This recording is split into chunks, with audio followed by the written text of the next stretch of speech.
छठ मैया से प्रार्थना करता हूं कि आने वाले समय में ये बिहार जंगल राज से मुक्त हो, पलटू राम से मुक्त हो। आपने जब आशीर्वाद दिया, ये पलटू राम ने पलटी मारकर जनादेश का द्रोह किया। नीतीश जी शर्म करो, लालू की खिलाफत कर राजनीति की थी, आज लालू की गोदी में बैठी। आरजेडी और जदयू धारा 370 हटाने के पक्ष में नहीं। लालू, नीतीश, कांग्रेस राम जन्मभूमि के मंदिर को लटकाते रहे, अटकाते रहे, भटकाते रहे। छठ महापर्व का बहुत बहुत शुभकामना देना चाहता हूं। अभी ही छठ का उत्साह दिखने को मिल रहा है।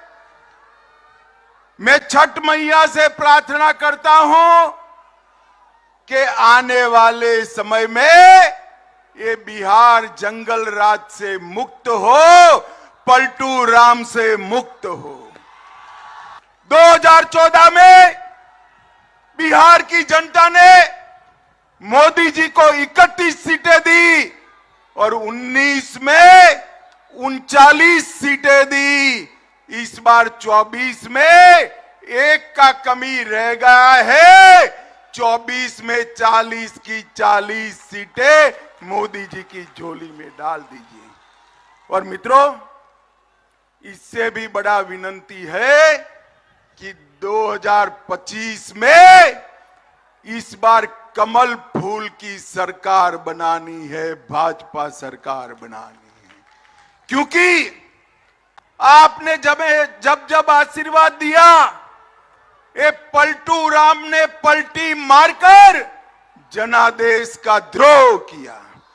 मुझे बताओ, आपने लालू जी के जंगल राज के खिलाफ वोट दिया था या नहीं दिया था? जोर से बोलो, दिया था या नहीं दिया था?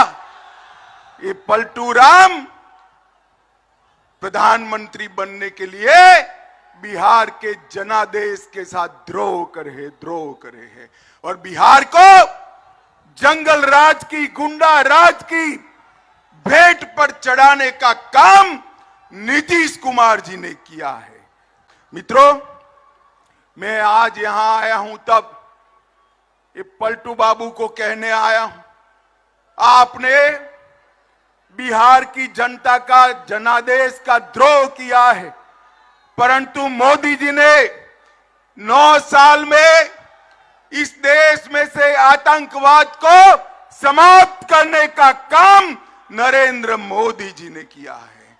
मुझे बताओ बिहार वालों, कश्मीर हमारा है या नहीं है? जोर से बोलो, है या नहीं है? धारा 370 हटनी चाहिए थी या नहीं हटनी चाहिए थी? ये आरजेडी और जदयू धारा 370 हटाने के पक्ष में नहीं थे। उन्होंने कहा कि धारा 370 हटाओगे तो कश्मीर में खून की नदियां बहेगी। लालू जी, खून की नदियां छोड़ो, किसी की कंकर चलाने की हिम्मत नहीं हुई है, कंकर चलाने की। और भ्रष्टाचार का विरोध करने वाले नीतीश बाबू आज चार्जशीटेड लोगों के साथ सत्ता का सुख भोग रहे हैं।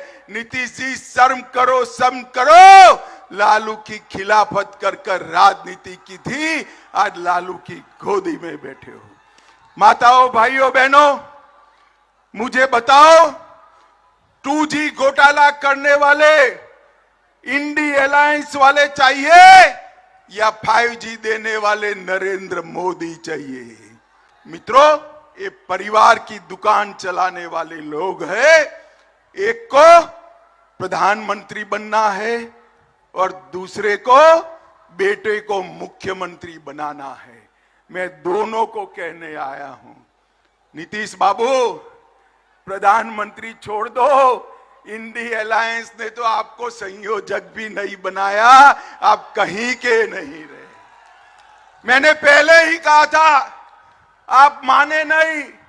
तेल और पानी कभी इकट्ठा नहीं होते हैं, अलग अलग ही रहते हैं। आगे भी देखिए लालू जी आपकी क्या गत कर रहे हैं, क्या गत कर रहे हैं। और अब हर रोज छटपटा रहे हैं। लालू जी से निकलना तो है मगर रास्ता नहीं बचा है। कभी कांग्रेस को गाली बोलते हैं, कभी कार्यक्रम में नहीं जाते हैं, मगर उनके पास कोई रास्ता नहीं बचा है। मित्रों, अभी अभी ये गठबंधन वालों ने बिहार की जनता को गुमराह करने के लिए पिछड़ा समाज के ख्वेरखा होने की बात करी। आज मैं बिहार के पिछड़ा समाज को कहने आया हूं, इनके झांसे में मत आइए। ये जो सर्वेक्षण करा है नीतीश जी ने, सर्वेक्षण करने का फैसला हुआ तब भारतीय जनता पार्टी नीतीश सरकार में हिस्सेदार थी और भारतीय जनता पार्टी का ये फैसला था। और मित्रों, सर्वे में क्या किया? यादव और मुस्लिम आबादी बढ़ाकर ईबीसी की आबादी को कम किया। अति पिछड़ा को अन्याय करने का काम ये लालू नीतीश की जोड़ी ने किया है। मित्रों, इन्होंने हमेशा पिछड़ा समाज का कांग्रेस ने बहिष्कार भी किया, विरोध भी किया, और मोदी जी ने हमेशा पिछड़ा समाज का सम्मान करने का काम किया है।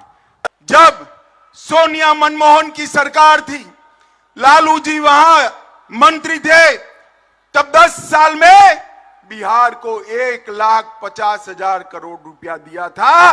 मोदी जी ने 9 साल में 6 लाख करोड़ रुपया देकर बिहार का विकास किया है। और इसके साथ साथ मुजफ्फरपुर वालों, ध्यान से सुनना, 86 लाख किसानों को हर माह 6,000, हर साल 6,000 रुपया नरेंद्र मोदी सरकार भेज रही है।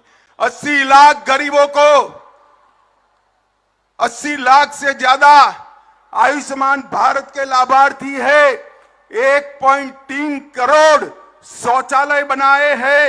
1.8 करोड़, 1 करोड़ 80 लाख गरीबों को प्रति माह 5 किलो अनाज प्रति व्यक्ति मोदी जी भेज रहे हैं। और मोदी जी ने कल ही ऐलान किया है, अगले 5 साल तक ये गरीबों को और अनाज देने का काम भारतीय जनता पार्टी करने वाली है। अंतिम बात मैं कहना चाहता हूं, मुजफ्फरपुर वालों जरा जोर से बताना, अयोध्या में राम मंदिर बनना चाहिए था या नहीं बनना चाहिए था? जोर से बोलो, बनना चाहिए था या नहीं बनना चाहिए था? ये इंडिया अलायंस वाले लालू, नीतीश, कांग्रेस राम जन्मभूमि के मंदिर को लटकाते रहे, अटकाते रहे, भटकाते रहे। मोदी जी ने इसका भूमि पूजन किया और 22 जनवरी 2024 को भव्य मंदिर में रामलल्ला की प्राण प्रतिष्ठा होने वाली है। मैं तो बिहार वालों को निवेदन करने आया हूं, 22 जनवरी को 12 बजे प्राण प्रतिष्ठा है। देश भर के मंदिरों में आरती होने वाला है।